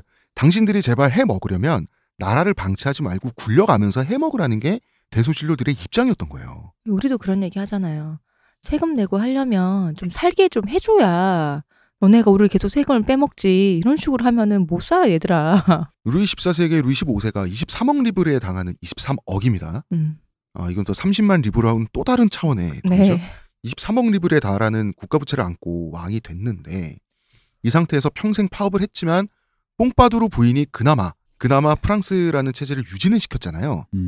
이제 뭐 그 뒤바리가 뭘 해. 이때 이미 프랑스는 운명을 다 해가고 있었던 거죠. 그러다가 1774년 드디어 루이 15세가 천수를 누리고 사망합니다. 천수까지 누리셨어. 이 사람은 진짜 좋게 갔네. 좋게 살다가. 본인은 좋게 갔습니다. 후대가 문제지. 죽기 전에 고해성사를 해야 되잖아요. 왕실에 보면 왕실 전담 사제가 있죠. 네. 집전을 거부하는 사태가 일어납니다. 안 받아주겠다. 고해성사 안 받아주겠다. 이만큼 그냥 뒤져라 이 새끼야. 그러면 고해성사를 안 해주면 어떡하냐. 루이 15세가 이제 울먹거리니까 고해성사를 받아주는 조건이 있었죠. 마담 뒤바리를 제발 쫓아내라. 이만큼 인기가 나빴습니다. 그래서 고해성사는 받아야겠으니 마담 뒤바리를 쫓아냅니다. 궁에서. 그리고 고해성사를 받죠. 고해성사를 받자마자 다시 불러올 것을 명령합니다. 마지막으로 얼굴은 보고 죽겠다고. 어떤 신하도 명령을 들어주지 않았습니다. 그래서 루이 15세는 혼자 죽죠. 조금은 쓸쓸했네요. 천수는 누렸더라도. 근데 이게 또 그렇게 생각을 해야 돼. 왜냐면은 고해성사하는 조건이라는 게 사제가 저 뒤바리를 보내라는 건 단순히 그 얘기인 거죠. 사제 얘기만은 아니잖아요. 그러니까 이게 종교적 관점에서 보자면 네. 고해라는 게 뭐예요? 고해성사가 자기 여태까지 그날 그 고해성사 하는 순간까지 지은 죄를 고백하고 이제 그 죄를 없애주는 거란 말이에요. 네네. 근데 이제 여기서 얘기하는 그 사제가 아마 예상컨대 저런 매춘부를 들여서 이렇게 사치나 일삼고 그런 것 자체가 죄악이니 저 사람을 멀리해라. 근데 만약에 고해성사를 했는데 죽는 순간에라도 멀리하시오. 그렇지. 근데 그녀를 또 들이면 그럼 어제 고해성사가 무효가 되잖아. 다시 또 죄 져버린 거잖아요. 본인은 그걸 죄 목록에 포함시켜서 그러므로 없애라. 그래서 고해 이제 그럼 죄를 사했노라 했는데 자 이제 죄 사했으니까 다시 불러 하면은 다시 죄를 짓게 되니까 아마도 대소신료들 생각에는 고해성사라는 게 이게 죽기 전에 마지막 하는 또 네. 그걸 또 이름이 따로 있어요. 근데 거기서 아마 그걸 걱정해서 그럴 거예요. 아마 죽기 직전에 또 그러면은 다시 죄를 짓게 하지 못하니까 원점이 할 수가 돼버리니까. 없어서 아마 그랬을 거라는 거죠. 하지만 루이 15세에게만 특별히 더 그랬죠. 이 루이 15세와 메트레 상티트린 마담 뒤바리 이 두 사람의 관계가 나라를 망치고 있다라고 하는 사람들의 어떤 원한이나 이런 것들이 있었다고 보여져요. 그리고 지금 죽는 왕이잖아요. 이미 또 세자가 있잖아요. 그러면은 다 권력이 거의 넘어갔다고 봐야 되잖아요. 그렇기도 하지만 어느 정도였냐면 루이 15세의 장례 행렬이 축제였대요. 예. 사람들이 기분이 좋아가지고 원래 하는 축제였대요. 거예요. 드디어 죽었구나. 그냥 거의 국경일 수준으로 이렇게 사람들이 즐겼다 그러더라고요. 그러면 이제 루이 16세와 마리 앙뚜아네트가 국왕 부부가 되죠. 네. 국왕 부처가 되죠. 일단 시아버지인 루이 15세가 갖다 바친 그 성들 말이죠. 마담 듀바리에게 원래 싫어했잖아. 마담 듀바리. 요거부터 압수했죠. 그리고 일단 수도원에 유폐를 시킵니다. 그리고 다시 지방에 유배를 시켜요. 또 시아버지의 정부였기 때문에 또 왕실의 품위가 있잖아요. 메트레 생티드가 어쨌든 공식적인 자리고 그러다 보니까 모든 재산을 다 빼앗는다든지 죽인다든지 이러진 못했지만은 한마디로 파리에서 방출시킨 거죠. 삭제를 시킨 거예요. 이게 듀바리 부인에게는 호재가 됩니다. 결과적으로. 왜냐하면 이제 프랑스 혁명이 일어나잖아요. 앙투아네트가 척을 진 덕분에 살아난 거예요. 시민들이 파리를 접수했어요. 그리고 뭐 합니까? 루이 16세와 마리 앙투아네트 왕비 참수하잖아요. 그렇죠. 이 사람들 도망가다 잡혀가지고 참수당하잖아요. 듀바리는 파리에 없었어요. 그러니까 가까스로 영국 런던으로 탈출하는데 성공을 해요. 그러면은 탈출해서 잘 살면 되잖아. 그렇죠. 그런데 두고 온 보석 생각이 난 거야, 프랑스에. 야. 그리고 프랑스에 자기 부동산도 많아. 그래서 프랑스에 돌아오는 바보짓을 합니다. 보석을 되찾고 부동산을 처분해서 현금화시켜서 다시 영국으로 돌아간다고. 말이 되나요? 안 되죠. 안 되죠. 이미 그건 자기의 땅이 아닐 텐데. 그러면 자기가 가까스로 탈출했다는 생각을 못하고 영국의 런던에 있는데 자기가 평온하니까 그거는 당시 영국과 프랑스가 척을 진 사이가 안 좋은 국가였기 때문에 내정 간섭을 못했을 뿐이지 그냥 그거란 말이에요. 그냥 자기가 운이 좋았을 뿐인데 나는 단두대에서 제외 대상이구나 이렇게 생각을 한 거예요. 이때 자모르라는 방글라데시 소년이 다시 등장합니다. 지금은 소년이 아니죠. 이제는 장성했습니다. 이 자모르라는 그 벵갈 남자는 프랑스 궁정의 사치를 가장 신물나게 구경한 사람이에요. 그죠? 이때 이 사람은 시민혁명군에 동참하고 있었어요. 이 사람 혁명가입니다. 예. 혁명군이 왜 온건파인 지롱드당이 있고 과격파는 자코뱅당으로 나눠졌죠. 자모르는 자코뱅 당원이었어요. 이 사람은 프랑스 궁정의 사치와 무능력을 다 지켜본 사람이잖아요. 그래서 왕실의 더러운 실체를 공개하고 비판하고 하는 일종의 선정가 역할을 하게 되죠. 사람들에게 왕실 사람들은 이렇게 산다. 사람들은 상상조차 할 수 없는 규모의 사치죠.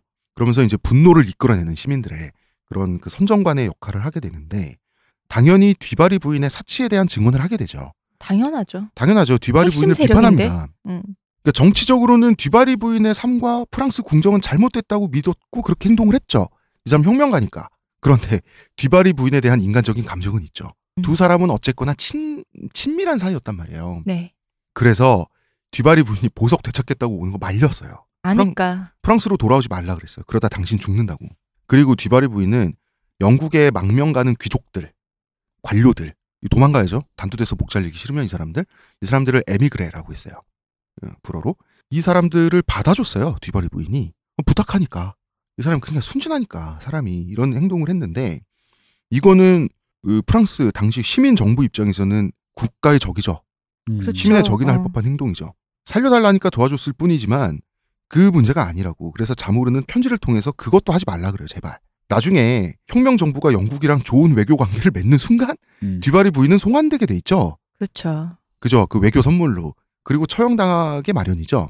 자모르는 듀바리 부인이 평온하게 살길 바랬어요. 그런데 만약에 프랑스로 돌아오면 그러면 그때부터는 자기는 혁명가니까 시민혁명가의 의무를 다하기 위해서 이 사람을 체포해야 된단 말이에요. 이런 갈등에 자기가 놓이지 않기 위해서라도 듀바리 부인 오지 말라 그랬다고. 그런데 듀바리 부인은 기어이 프랑스 땅을 밟습니다. 그놈의 보석이 뭐라고. 너무 많았던 거죠. 결국 듀바리 부인을 체포하고 수감하고 법정에 세우는 일을 자모르가 주도하게 됩니다. 이거 하기 싫어서 오지 말라고 했던 건데. 그리고 또 듀바리 부인은 그 뭐 시민혁명의 가치, 원리 원칙 이런 거 이해를 못하는 사람이잖아. 그래서 자모르한테 저주를 퍼붓습니다. 어떻게 네가 나한테 이럴 수 있냐. 이 분의 입장에서는 그럴 수도 있죠. 그래서 또 척을 지게 됩니다. 척을 지나면 안 하고 곧 죽을 건데요. 그랬습니다. 자모르의 인생도 몹시 복잡해요. 훗날 파리에서 교사로 일하다가 사망을 하게 됩니다. 파란만장하죠. 이분도. 그러니까. 예. 그러게요. 벵갈에서부터. 그래서 마담 듀바리는 드디어 처형당하게 됩니다. 마담 듀바리를 처형한 남자가 처형 집행관 말이죠. 네. 망난이라 그러죠. 그렇죠. 네. 샤를 앙리 상송이란 남자예요. 굉장히 유명한 이 사람 유명하잖아. 상송. 이 사람이 망난이로서 최고의 실력을 겸비한 사람이자 교양이 상당했던 사람이에요. 당시 망나니는 똑같아요. 동서고금의 망나니라고 하는 직업은 가장 천출이죠. 네. 무시받는. 그런데 워낙 미남이고 이러다 보니까 이게 여기 프랑스에 역시 미남이 많네요. 미녀도 많고. 후작 부인하고 좋네요. 사귀고 막 이랬어요. 그러니까 그 후작 부인도 웃긴 게 자기가 사귀어놓고 나중에 이 사람이 너 망난이었어 해가지고 잘 고소하고 그랬어. 이렇게 교양이 있던 사람이 망난이었다고 이러면서. 근데 웃긴 건 아무도 망난이다 보니까 이게 좀 변호를 안 해주니까 네. 이 사람이 자기가 자기 변호를 했어요. 셀프 변호. 네. 셀프 변호에서 무죄 판결을 이끌어냈죠. 어쩔 건데 뭐 이런 거 있잖아. 변호 내용 그거야. 아니 그러면 내가 더럽고 치사하고 더러운 사람인 건 그렇다 칩시다. 그러면 당신들 만약에 사형할 때 그럼 누가 칠 거야? 그니까 그런 사람 누군가는 해야 될 거 아니야. 뭐 본인이 하시겠어요? 이렇게 할 말 없잖아요. 그러니까 그 사실 그렇지 그 직업이 죄는 아니지 뭐 그런 거 있잖아. 그래가지고 그리고 이 집안이 망나니는 아무래도 기피 직업이니까 대대로 원래 이렇게 망나니를 해온 우리 집인데 백정도 다 대대로 하는 것처럼 이 사람이 워낙 미남인데다가 교양이 있고 그러다 보니까 사람들 잘 모르고 제가 알기로 이게 뒤바리 부인이었나요? 뒤바리 부인의 고객이기도 했었을걸요 아마? 아마 그랬던 걸로 알고 있어요. 마드모아젤 랭일 때. 랭일 때 아마. 돈도 많았어요. 이 상송이 성이잖아요. 상송이란 집안이 상송이 무슨 뜻이냐면 비명 없다는 뜻이에요. 피형자에게 고통을 주지 않고 단칼에 끝내는 그런 기술에 대한 자부심이 있는 성이에요. 비명조차 지르지 않고 그럴 시간조차 주지 않겠다. 깨끗하게 죽이겠다. 처형당하는 사람을 모욕하지 않고 품위를 지켜주면서 단칼에 고통 없이 보내주는 실력으로 또 유명했던 사람이고 이 사람 별명이 무슈드 파리. 무슈드 파리. 네, 미스터 파리. 파리 아저씨라는 뜻이죠. 파리의 마스코트였어요. 그리고 파리의 프랑스 거의 전체의 망나니들의 수장이었어요. 굉장히 비범한 사람입니다. 표식 같은 거 있을 것 같고. 그토록 뒤바리와 척을 졌던 마리 앙투아네트도 이 사람 손에 갔습니다. 물론 길로틴으로 보냈지만 기요틴이죠. 불어로. 네. 기요틴 도입을 주도했던 사람 중에 하나예요. 기요틴이 말이죠. 모든 인간은 품위 있고 고통 없이 죽을 권리가 있다는 그 시민혁명의 가치 있죠. 그 평등한 인권 모두가 누려야 되는 그 기치로 만들어진 게 원래 기요틴이에요. 우리는 기요틴 이미지가 굉장히 끔찍하지만 네. 사람을 불태워 죽이고 때려 죽이고 그러는 것보다는 목이 잘리는 게 원래 동서고금의 귀족들만 당할 수 있는 권리였단 말이에요. 참수형이라는 게. 그런데 참수 세상이 굉장히 많아지죠. 너무 엄청나게 많죠, 목을 이번에. 치잖아요. 네. 프랑스 혁명 기간 동안에. 혁명하면서 그러면은 얼마 있지 않은 소수의 망나니가 이 모든 사람들을 처형하게 되면 처형의 질이 떨어지죠. 그러면 기계를 도입해서 처형당하는 사람들의 존엄을 상향 평준화해야 한다는 논리예요.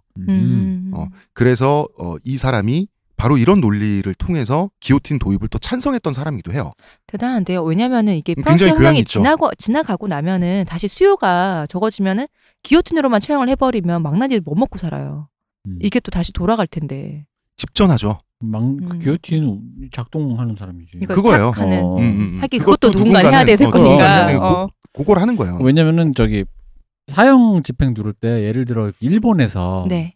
교수 할 때 미국도 그래요? 미국도 아마 내 그런 걸 알고 있어요. 특히 일본 같은 거 사형 집행할 때 그 이제 밑이 빠지는 교수형 할 때 그 버튼을 간수 셋이 눌러요. 이게 n분의 1로 해주려고. 누가 눌렀는지 모르게. 그래서 그 방식들을 이렇게 그 사람들의 인권도 그게 있거든요. 그러니까 이걸 그쵸. 사실 그 작동하는 게 이게 기계로 한다 그래서 누가 선뜻 나서서 하지 않아요. 그 자체도 어이쿠라는 살인이라니까. 거니까. 그러니까 당연히 이 망나니도 그 자기가 직접 목을 안 치더라도 결국 그걸 누르는 사람으로서 그 일을 하는 사람이 되겠죠. 그 끈을 놓는 사람이니까. 뒤바리의 처형이 굉장히 처참했다고 그럽니다. 뒤바리 부인은 안 죽으려고 보통 귀족들은 이제 처형장에 끌려 나왔을 때 이미 포기를 하죠. 네. 포기하고 이미 끝났으니 마지막으로 이제 유언 하나 멋있게 남기고 죽는단 말이에요. 그 유언 남길 때 그 자기를 목을 치는 시민들을 보통은 품위 있게 비난했다고. 그대들의 행동을 나중에는 후회할 만한 교양을 언젠가는 그대들이 쌓기 바라고 뭐 이러면서 죽었단 새끼가 죽으면서 내가 교양 없다고? 말로라도 복수해야지. 뒤바리 부인은 살려달라고 빌면서 형장이 등장을 해요. 제발 이러면서. 그리고 뒤바리 부인이 이제 루이 15세가 죽고 나서 폭식을 하면서 그 살이 엄청나게 쪘단 말이에요. 어릴 때는 그 미모는 잃었죠. 어릴 때는 길거리에서 잡초처럼 성장을 했죠. 나이 먹고 잘 먹고 이제 폭식하고 그래서 덩치가 커졌죠. 사람이 죽기 전에 나오는 괴력 같은 거 있죠. 살라고 몸부림치다 보니까 서형 집행인이 10몇 명이 달라붙어서 이 여자를 끌고 올라갔다 그러더라고요. 단두대에. 우리 사극에 나오는 장희빈 원래 그 사초에 보면은 문짝 뜯어서 몸을 이렇게 눌렀다고 하잖아요. 괴력이 발생해서. 그렇겠죠. 그리고 그렇게 날카롭게 끝없이 비명을 질렀다 그래요. 그래서 죽기 몇 초 전까지도 1분만, 2분만, 한마디만 더 할게요. 한마디만 더 할게요. 하면서 죽었다 그래요. 그래서 마지막 유언이 잠깐만요예요. 그래서 좀 안 됐습니다. 그러니까 마침내 뒤바리 부인의 목이 날아갔을 때 당시 모여있던 군중들이 악몽이 드디어? 끝난 느낌을 받았다. 너무 처참해가지고. 두기봉 감독님 영화 중에서 그 뭐였지? 독전이라고 있어요. 독전. 네, 거기 주인공이 죽을 때 딱 요런 모습이에요. 저기 내가 한마디만 더 누구는 뭐 알지 않아? 너 알고 싶지 않아? 이렇게 얘기를 끊임없이 하거든요. 살려고. 근데 딱 이거네요, 진짜. 이게 그거 아니에요? 이렇게 좋은 날 담배 한 대 정도는 괜찮잖아. 담배 한 대 다 피고. 보루째 피고 있어 지금. 담배 때문에 사망하는 거 아니야? 술도 한 모금. 형님 담배로 가셨습니다. 짝으로 지금 보루랑. 언제 잠깐만 기다려봐. 담배 한 개 피자는 괜찮잖아 하면서 계속 담배를 연달아 봐. 결국은 시민혁명이 어떠한 양상이고 어떤 정치적 움직임이었는지를 끝까지 이해를 못했기 때문에 네. 예, 이렇게 살려달라고 하면 살려줄 줄 알았던 거죠. 이렇게 해서 뒤바리 부인은 죽고요.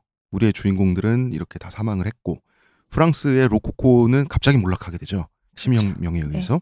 네. 또 어차피 뭐 당시에 로코코니 바로크니 하는 것은 다 왕실이 주도하는 유행이니까 네. 양식이고 건축 양식이고 유행이다 보니까 뭐 끝나버리는 거지. 뭐 로코코에 대해 잠깐 말씀드리면은 그 사후의 평가 중에 지금 또 좀 다른 의미로 평가가 되긴 하는데 사실 맥락은 비슷해요. 단지 그걸 비난하거나 혹은 가치 있게 보느냐 이 차이지 맥락은 비슷해. 뭐냐면 이제 보통 학교에서 배우게 되면 그걸 어떻게 가르치면 타락의 예술이라.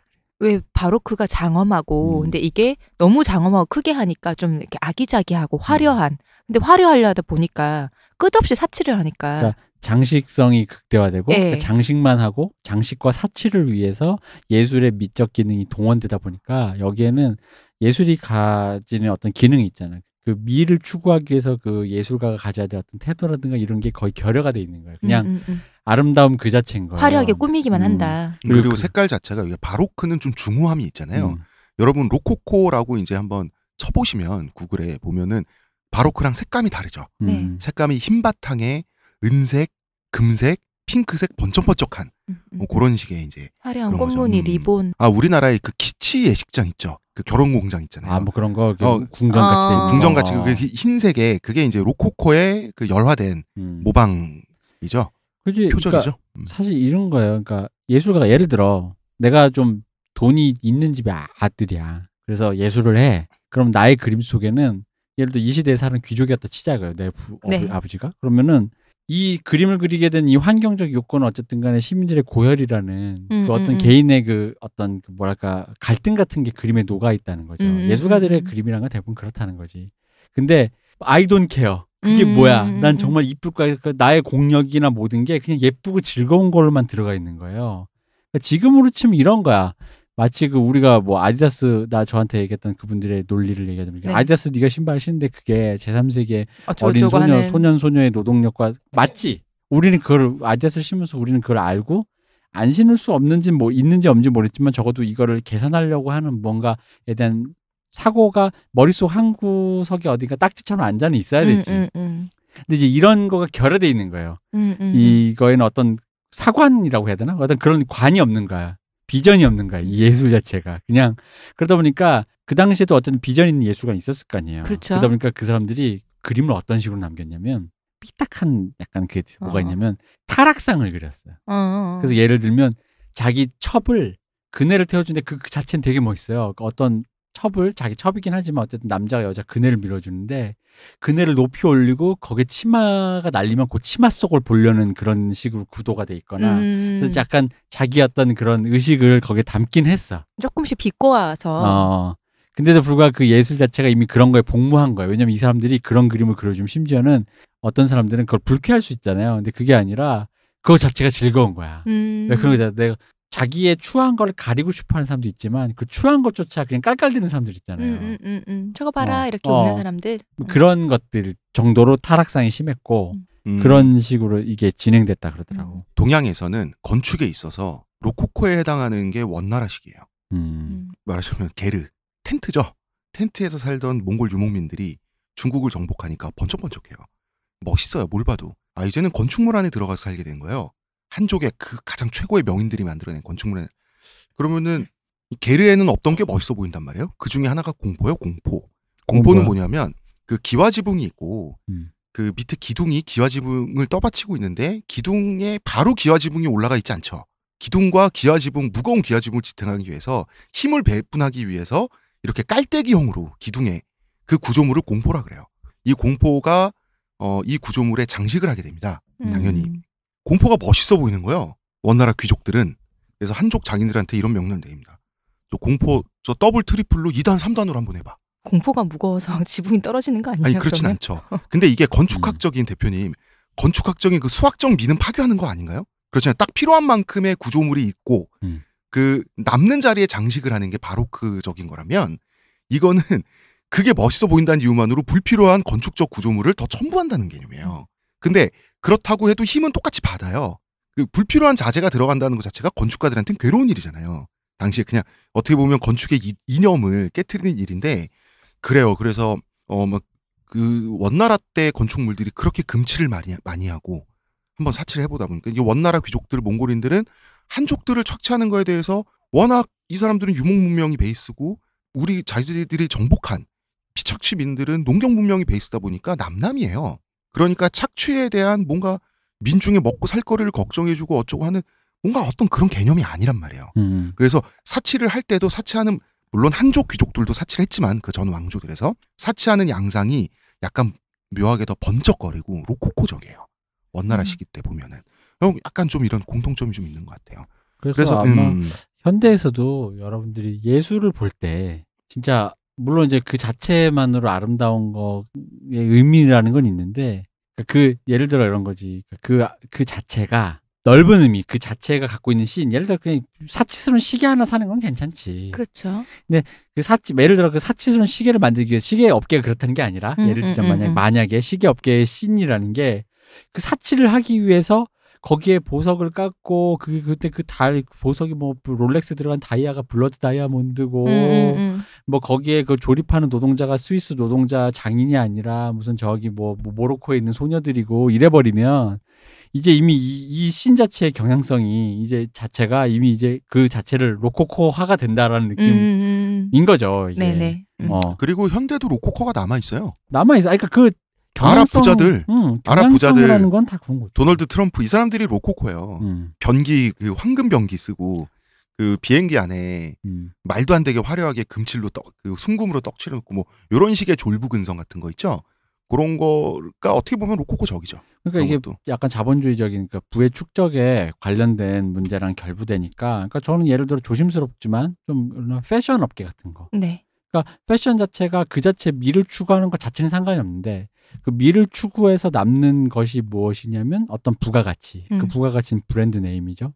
그 브랜드 네임으로 인해서 그 브랜드 네임으로 해서 뭐 결국 모두가 싸고 질 좋고 뭔가 더 좋은 계량법과 뭐 더 좋은 것을 위해서 이렇게 뭔가 혁신적인 것을 우리가 더 좋은 뭐랄까 가볍고 아름답고 기능적인 옷을 입는 게 아니라 그냥 책갈피 하나에 뭐 넥타이 하나에 몇십만 원 이런 식으로 어떤 부가가치를 근데 그 부가가치를 받을 수는 있지 자본주의 사회니까. 네. 근데 그 부가가치가 서 있는 곳이 만약에 그런 곳이라면 누군가가 착취되는 곳이라면 뭐 저기 면을 만들기 위해서 면 노동자의 뭐 그런 거라든가 그래서 결국 나온 것이 자본주의 사회에서의 그런 그 말 그대로의 문자 그대로 부가가치라면 그럼 이거는 이 업계의 경향 자체가 서 있는 곳이 어디냐는 거예요. 제가 패션 업계를 디스한다는 게 아니라 네. 그런 느낌으로도 볼 수 있다는 거지. 근데 그게 단순히 뭐 영화도 그렇고 영화가 예를 들어 옛날에 필름으로 찍던 시절에 그 필름에 들어가는 수은과 뭐 기타 그런 그 화합물들이 그 어디서 나오게 되면 노출되는 또 사람들이 어떻게 있고 되면 이런 것들이 있잖아요. 어디든 이런 경향성은 있는데 지금도 우리도 그런 데서 찾아볼 수 있다라는 거지. 그렇습니다. 뒤발이 보이는 이렇게 죽게 되고요. 프랑스는 또 전혀 다른 시대를 맞게 되고 유럽도 뒤흔들게 되고 이렇게 프랑스 혁명이 작용과 반작용인가요? 이렇게 너무나 심한 사치와 착취와 이런 것들이 또 프랑스 혁명이라는 형태로 터져 나오면서 사실은 우리가 다 프랑스 혁명의 자손들이잖아요. 정치적으로. 지금 한국인들도 뭐 이렇게 됐습니다. 뒤발이 부인 같은 경우는 역사가들은 아무래도 좀 이 양반을 동정적으로 보는 편이에요. 그죠. 몰랐다는 게 뭣도 모르고 진짜 모르는 게 죄는 아니죠. 가르쳐준 사람도 없고 그리고 만난 사람들도 사실 뭐 이렇게 기품 있는 사람들은 아니죠. 그럼. 아니 그냥 그들 중에 하나가 된 것일 뿐이잖아요. 그리고 게다가 이 여자는 엄밀히면 아까 그 뒤바리 아저씨랑 그 또 그 아저씨 누구야? 르슐레 아저씨. 르슐레 아저씨랑 그 사람들 어떤 합작품이잖아요. 도구잖아, 도구. 도구고 뭔가 그 빨대잖아, 빨대 진짜 말 그대로. 빨대 자체. 빨대 그 자체잖아. 빨대한테 영혼이 필요 없는 거였잖아요. 그나마 아까 자모르? 네. 벵갈 소년. 자모르만이 그나마 이 여성에게 어떤 연민과 어떤 그런 게 있었다라는 거 그나마. 또 가까이서 보니까 얼마나 한심하고 무식하고 사치를 하는지도 보이지만 한편으로는 가까이서 보니까 뒤발이 보니 또 허당이거든 사람이. 또 그런 것도 얼마나 잘 보였겠어요. 시종을 하면서. 그리고 이게 웃긴 게 사실 앙뚜아네트가 알려진 거와는 다르게 이 당시 그 예를 들어 마지막 그 16세기 네. 아니 18세기 요때 요 시대에 그 프랑스의 사치 중에서 제일 사치 검소한 인물에 속했어요. 그랬다더라고요, 사실은. 실제로는. 그랬죠. 물론 지금은 뭐 사치의 뭐 뭔가 대명사가 돼버렸지만. 뭐 빵이 아니면 케이크 이것도 이 말도 본인이 한 말도 아니고. 그래서 앙뚜아네트가 뒤바리 분을 싫어했던 건 매춘부뿐만 아니라 바로 그런 성정. 검소하지 못한 성정. 뭔가 이게 사람이 좀 물론 그렇다고 해도 그 사람 이 마리앙뚜도 많이 썼지만 다른 사람들이 쓴 거에 비하면 꽤나 그리고 사람들도 아끼고 뭔가 많이 했었다는 거. 근데 사실 마리 앙뚜아네트는 처형대에 올라갈 때 그 스탭들 그 중에 한 사람의 발을 밟았대요 실수로. 근데 너무나 우아하고 예의 바르게 교육받은 대로 미안하다고. 미안하다는 사과를 하고 올라가서 목이 잘렸다고 하거든요. 그리고 이게 사실 또 요 부분 이게 또 디바리 부인의 최후하고 굉장히 대비되잖아요. 앙뚜아네트가 목이 잘리는 것도 사람들이 이미지 속에는 이게 있어요. 나도 그랬거든. 혁명이 일어나고 한 며칠 만에 자 저기 있다 잡아라 잡아 족쳐 올려 끌어올려 죽이자 이게 아니거든. 원래 살아 있었어요. 근데 이제 얘 입장에서는 이분 입장에서는 자기 친정이 오스트리아잖아요. 네. 그러니까 아니 이게 좀 무섭고 그러니까 친정 갈라 그런 거야. 그럼 갈라는데 그럼 어떻게 남편이랑 가야지. 혼자 갈 수 없냐. 근데 이게 시민군 입장에서는 내통을 해서 빼돌리는 거야. 우리 지금 그걸 빼돌려. 근데 그 도망가려다가 잡혀가지고 그게 진짜 그죠? 제대로 밉보여서 이게 당한 거거든요. 가만히 있었으면 안 죽었어요. 가만히 있으면 안 죽었어요. 그냥 영국처럼 여기가 그냥 무서우니까. 실권은 없지만 그치. 상징적인 어떤 부르봉 왕가가 남을 수가 있었는데 이때 사실은 사악한 판단은 하진 않았어요. 두 부부가. 두 부부는 할 수 있을 만한 행동을 했고 시민군 입장에서는 그러는 와중에 잡힌단 말이에요. 외국에 막 도망가다가 시민군 입장에서는 목을 치지 않을 수밖에 없었고 이런 그 또 상황들이 있었어요. 그러니까 왜냐면 요거를 우리가 사후에 저희 프랑스 혁명 얘기하면 주로 역사책이나 아니면 무슨 만화나 이런 데 보면은 화난 혁명군들이 그날로 끌어내서 그날로 쳤다 이런 느낌. 그러니까 그럼 요렇게 들으면 무슨 느낌이냐면 그렇지 않죠. 긴 시간이 소요됐습니다. 왜 그렇게 들으면 무슨 이미지가 남냐면 이런 거죠. 그 전까지 너무 악독해서 눈에 보이자마자 쳐 죽일 사람이었다라는 이미지가 생겨버리는 거잖아요. 사실 근데 이게 약간 정치적 이해관계에 의해서 원래 안 그러려다가 보니까 그러다 보니까 사후에 생각보다 앙뚜아네트가 검소했다, 예의 발랐다, 사람들보다 나은 인물이었다 이런 얘기가 그 처음 듣는 얘기처럼 들린 이유가 그거였던 거죠. 원래 그런 얘기가 돌 때쯤에 사실은 앙뚜아네트가 그렇게 나쁜 그건 아닌데 그런 얘기가 돌 때쯤에 그렇다면 뒤바리를 잡아라가 된 거예요. 그때 보석 찾는다고 봤지. 그지. 런던에서 살아갈 자금이 필요하잖아요. 살아갈 자금 있었는데 다 가져간다고 온 거예요. 바보지 진짜. 아시잖아 이게 10,000원 있으면 11,000원. 두고 온 5,000원이 아쉽다고. 15,000원 그거. 자모르 말 듣지. 응? 근데 자모르 입장도 이해가 가잖아요. 이해가죠. 완전 이해가지. 이 사람이 프랑스 땅만 안 밟으면 그냥 행운을 빌어주면서 살 수 있는데 프랑스 땅을 밟는 순간 자기는 혁명가의 의무를 다해서 이 사람 잡아야 되잖아요. 그럼요. 이념이 있다고 해도 자기 지인과 또 그렇게 뭔가 목을 다 자르고 뭐 이렇게 거덜을 낸다는 거 그래 속칭. 그건 또 그렇게 바라는 모습은 아니잖아요. 그러니까 안 할 수도 없고 아무리 그런 사람이라도 내 이념 갖고 내가 행동을 해야 된다 하더라도 그게 이념을 갖더라도 지인의 몰락을 그렇게까지 속속들이 바라는 건 저 같은 사람이라는 거. 보통은 안 그래요. 저도 몇 명은 바라고 있는데요. 그래서 오지 말라고 했는데 그러니까 와서 프랑스에서 와서 이렇게 어슬렁거리면 자기는 잡을 수밖에 없잖아요. 그러니까 이건 자기 그건데 자기 혁명가치 들어왔다고 혁명한데. 그러면서 그렇습니다. 안 됐다. 우리는 왜 정부 이야기를 했는지 유럽 왕실의 메트레 상티테르 문화는 절대왕정, 절대주의 시대의 소산이죠. 그래서 프랑스 절대왕정의 몰락으로 이야기를 마무리하고 싶었습니다. 뭐 이런 얘기도 지난 27회에 할 만큼 했고요. 자기가 죽은 후에는 될 대로 되라던 루이 15세의 말대로 정말 될 대로 됐습니다. 후손들 다 죽고요. 루이 16세도 사실 본인도 뭘 열심히 하진 않았어요. 루이 14세와 아버지 그 15세가 벌려놓은 상황을 수습할 가능성은 사실은 누구에게도 없었어요. 근데 이게 그 얘기도 있어요. 그러니까 16세가 물론 그냥 관성대로 놀고 먹고 뭔가 사치한 건 맞는데 그런 거 있잖아. 아빠랑 할아버지랑 할아버지 증조할아버지 이 사람들이 해놓은 게 수습이 불가능한. 뭐 어떻게 안 되는. 빚도 너무 많고. 뭐 그런 거죠. 게다가 아시겠지만 이게 지금 거의 루이 15세가 아빠가 아니잖아. 그렇죠. 증조할아버지인가? 그냥 할아버지인가 그렇죠. 고조할아버지죠. 고조할아버지인가? 그러니까 왜냐면 그러니까 루이 14세의 증손자가 루이 15세고 루이 15세의 아들이 루이 16세죠. 왜 그런 거 있잖아요. 대가 너무 많잖아요. 네. 그러니까 무슨 얘기냐면 예를 들어 아버지가 좀 그런 사람이면 좀 이렇게 아들 중에나 혹은 주변 엄마나 뭐 삼촌이나 누군가는 좀 그런 좀 다른 성정의 사람이 있어서 그래도 애를 좀 이렇게 키워야지 하다 보면 형제 중에 좀 말을 잘 듣는 사람도 있고, 그러니까 왜 우리 세종대왕 같은 사람도 있고, 이렇게 좀 섬세한 사람도 있고, 망나니 같은 애도 있고 이런 거야 되는데 이 집은 저희 증조 고조 때부터 그대로. 네, 그러니까 망할 수밖에 없는 거야. 뭔가 다른 사람이 하나 튀어나와서 그잖아요. 조선이 재밌는 게 중간중간에 선조 밑에 광해군도 있고 광해군 다음에 그것도 있고 뭐 이런 식으로 네. 뭔가 사람이 성격이 캐릭터들이 조금씩 다르면서 그게 이제 뭔가 앞에 거를 뒤집거나 뭐거나 보완하거나 혹은 뭐 망치거나 해가면서 어떤 이렇게 됐는데 이거는 너무 한결같잖아. 사람들이 몰라. 그대로죠. 할아버지도 몰라.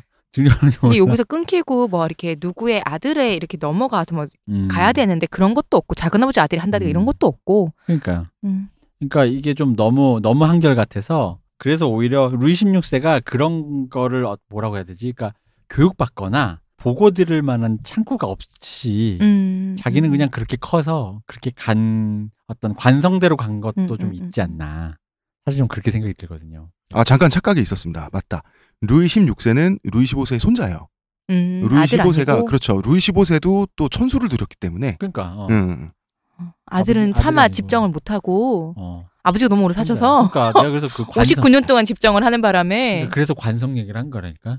이게 너무 대대손손 그냥 사람들의 성장이 비슷한 거야 아마. 놀고 먹고 몰라 이거 아몰랑이 돼버리니까. 근데 중간에 한 명은 뭐 아들이나 똑바른 삼촌이나 이런 사람들이 튀어나와야 되는데 뭐 이렇게 했을 수 있잖아. 야 그건 좀 아닌 것 같다. 야, 책도 좀 읽자. 뽕파두루 같은 부인이 그런 사람이 가족 중에 한 명이 자손을 그렇게 키웠어야 되는데 기껏 제정신이었고 교양이 있었던 사람이 할아버지의 그렇죠. 정부였다. 그렇죠. 라는 게 이 몰락의 어떤 그 징후였다는 거죠. 그렇죠. 뽕파두루 부인 같은 사람이 주로 왕위는 못된 무슨 왕자였거나 그렇죠. 먼 귀족 공작에 누가 뭐 후작이었거나 이런 사람이었어야 되는 건데 그랬으니까 그게 아마 이 집안 뭐야 부르봉 왕가 이 집안의 끝장을 볼 수 있게 된 결국 단초가 아니었나. 갈 때 됐어요. 가야지. 자 이렇게 로코코 문화는 종막을 고하고 프랑스는 기나긴 혁명 시대를 맞게 되죠. 네. 메트레 상티테르는 이후에도 유럽에 존속은 합니다. 그러나 그 문화 자체는 이때가 가을이다. 여기서부터 꺾이기 시작했다.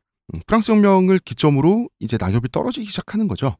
서서히 유럽에서 메트레 상티테르는 자취를 감추게 되고요. 뭐 영국 정도에나 있는 거죠. 나폴레옹도 있지 않았어요? 있었지만 그 절정은 아니었죠. 조세핀 말씀하셨죠. 왜냐면 나폴레옹이 조세핀이 왕비가 아니에요? 아니었어요? 정부요. 이때까지 왕비인 줄 알았다. 그 유명한 조세핀. 이 혁명에서 이게 마치 6월 10일 한 다음에 노태우 대통령이 당선된 것처럼 혁명에서 나폴레옹이 다시 황제가 그러니까 되고. 황제가 혁명의 결과 황제가 다시. 이거 재밌는 얘기야 진짜. 조세핀을 둘러싼 성적인 농담 진짜 많았었잖아요. 근데 이 당시에는 그런 류의 연애 편지나 그런 걸로 노골적으로 아니 왜 우리도 커플끼리 전화나 채팅으로 음란챗 이런 거 하면서 할 수 있죠. 네. 그런 거죠. 근데 나중에 이제 우리가 위인으로 알다 보니까 그 사람들을 역사 속 인물로 보다 보니까 그 사람들이 실제 살아있는 숨쉬는 느낌의 그 단서들을 만났을 때 당황했을 뿐이지. 그 나폴레옹으로 귀결된 시민혁명, 황제로 귀결된 시민혁명, 아이러니긴 한데 과정은 이해가 가요. 이제 그 왕의 목을 치고 우리는 이제 공화국이다. 처음 공화국 개념을 가지고 그러니까 위협감을 느끼죠. 그래서 그 봉건 연합군이 생기잖아요. 그래서 왜 그 프랑스 국가 라 마르세유 제보 보면 그때 공포가 나와 있잖아요. 저 악마들이 우리의 여인들을 겁탈하고 아이들을 죽이기 위해서 쳐들어오자. 적들의 피로 우리의 목마른 바디랑을 뭐 적시자. 이런 굉장히 전투적인 그게 있었는데 이 시민혁명군은 혁명의 가치를 드높인 우리는 시민군이죠. 징집군이 아니라 봉건 귀족들에 의해서 징집된 군사가 아니라 시민군이죠. 세계의 진보가 지금 다 여기 있단 말이에요. 당연히 승리를 해야 되죠. 연전연패했습니다. 왜냐하면 그 귀족층의 목을 다 날렸잖아요. 지휘관, 장교들이 다 귀족층에서 나왔다고. 그러니까 전술적 식견이 없는 거예요. 시민혁명군이. 그러다가 누가 지휘봉만 잡으면 연전연승을 하는 사람이 영웅으로 떠오르게 되는 거예요. 프랑스가 절멸의 위기에서 그 사람이 코르시카 섬 출신의 보나파르트 나폴레옹이었고 그 사람이 영웅이 됐고 영웅에서 그치지 않고 황제까지 돼버리죠. 대략 그런 좀 과정이 있거든요. 뭐 그거는 그것대로 나중에 저희가 기회 있을 때 할 얘기고요. 그러니까 6월 10일 이후에 6.29 선언을 한 게 그 읽은 사람이 노태우잖아요. 그쵸. 그러니까 그 이미지. 자, 메트레 생티트르 문화는 지금은 사극의 재료가 돼서 대중매체에서 볼 수 있는 이런 이야기가 되었습니다. 재밌잖아요. 얼마나 할 얘기도 많고. 그리고 눈이 즐겁잖아요. 일단 이게 맞아. 영상으로 하기가 좋은 소재예요. 물론 이제 제작비가 많이 들겠지만 그 영상으로 할 때 얼마나 좋아. 이 진짜 화려한 시절에 소품과 화려한 그 의상, 거기서 암투와 봉파두르 부인과 뒤바리 부인 두 메트레 상티트르의 삶에 대해서 좀 생각을 해보면 어찌 보면 짠한 건 사실이에요. 그렇지만 어디까지 이해해 줄 수 있을 것인가는 또 논란의 대상이 될 수밖에 없을 것 같아요. 아니 이해를 왜 뭐 그 우리가 항상 비판적으로 누군가를 이해한다라는 게 그 사람을 지지하는 게 아니에요. 사람들이 꼭 이거를 아니 우리는 좀 편하죠. 한국인이니까. 그런데 프랑스에서는 논란이죠.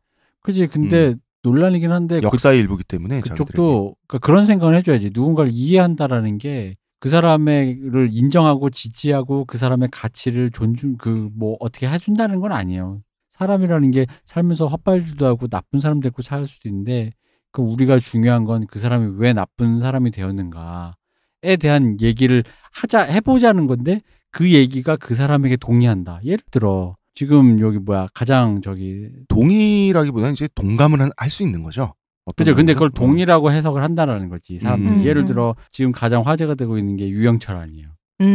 여성 페미니스트 일군에 대해서. 근데 유영철이 악마 같은 짓을 한 연쇄 살인범인 건 맞는데 유영철이 왜 그렇게 됐을까? 예를 들어 유영철이 군대 시절에 엄청 솔선수범하는 그러니까 아래 애들 막 시키지 않고 자기가 솔선수범 되게 좋은 고참이었다 그래요? 그러면 그 사람이 그럼 왜 그렇게 됐을까에 대해서 우리가 한번 보자. 그건 무슨 게 동인이 작용했던 것일까라고 말을 꺼내면서 얘기를 했을 때 그게 유영철이란 그 사람이 나중에 살인을 저지른 거에 대해 동의한다든가 유영철을 지지한다든가 앞으로도 유영철을 만나고 싶다든가 사랑한다든가 이런 얘기는 아니라고.